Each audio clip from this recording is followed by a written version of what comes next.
Good morning my friends, welcome to my channel. সবাই কেমন আছো? আশা করি সকলে খুব ভালো আছো, সুস্থ আছো। আমরাও ভালো আছি।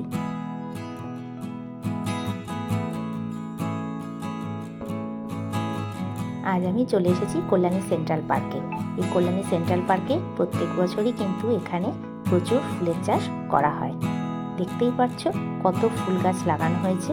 তবে হ্যাঁ, তোমরা সব সময় আসলেই যে এত রকমের ফুল একবারে দেখতে পারবে তা কিন্তু নয়।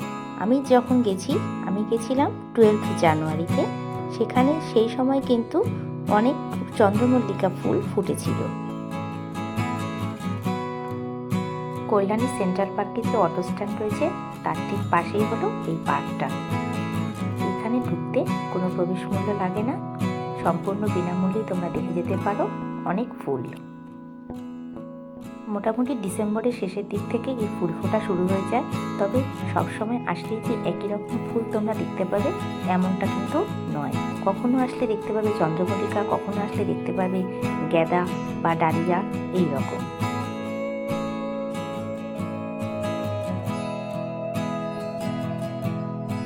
যারা ফুলের সাথে ভিডিও করতে পছন্দ করো তারা কিন্তু এই সেন্ট্রাল পার্কে অবশ্যই চলে আসতে পারো যে কোনো দিন। আর এখানে কোনো কিন্তু প্রবেশ মূল্য লাগে না, তুমি যখন খুশি আসতে পারো, যতক্ষণ খুশি এখানে কিন্তু সময় কাটাতে পারো। আর এর ভিতরে রয়েছে গাঁদা গাছ, তবে গাঁদা গাছগুলোতে একটাও এখনো ফুল ফোটেনি। এত ফুল দেখলে সত্যি মনটা খুব ভালো হয়ে যায়। এই পার্কেই হয় পুষ্প মেলা, তবে এখনো পর্যন্ত পুষ্প মেলা কবে হবে তার কোনো নোটিশ কিন্তু দেয়নি। গত বছরে এইখানেই এসেছিলাম পুষ্প মেলা দেখতে, সেখানকার একটা ভিডিও কিন্তু আমি তোমাদের সাথে গত বছর শেয়ার করেছিলাম।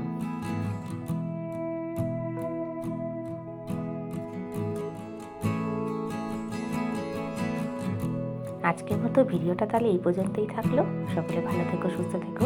দেখা হবে অন্য কোনো দিন অন্য একটা নতুন ভিডিও নিয়ে। ওকে, বাই বাই।